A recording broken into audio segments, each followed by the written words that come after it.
Hello, আসসালামু আলাইকুম guys. সবাই কেমন আছেন? আশা করি সবাই ভালো আছেন। আজ একটা নতুন রেসিপি। এই শীতকালেই এই খাবারটা বেশি করে খাওয়া যায়। আহ, পাক হইছে।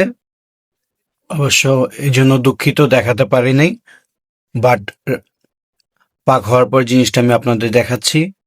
এই যে দেখেন, ফুলকপি দিয়ে, আলু দিয়ে, টমেটো এবং রুই মাছ, খুবই একটা সবজি পাক হইছে।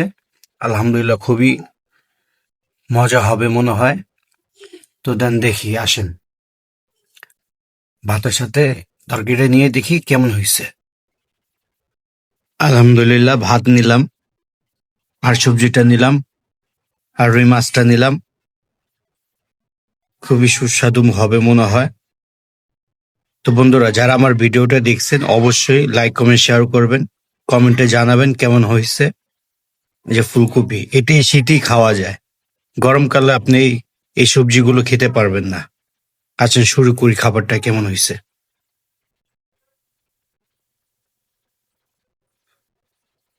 বিসমিল্লাহির রহমানির রহিম।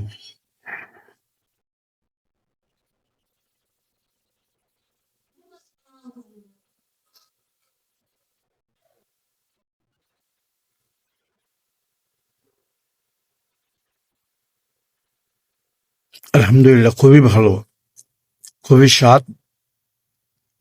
টমেটোটা খেয়ে দেখি কেমন হয়েছে।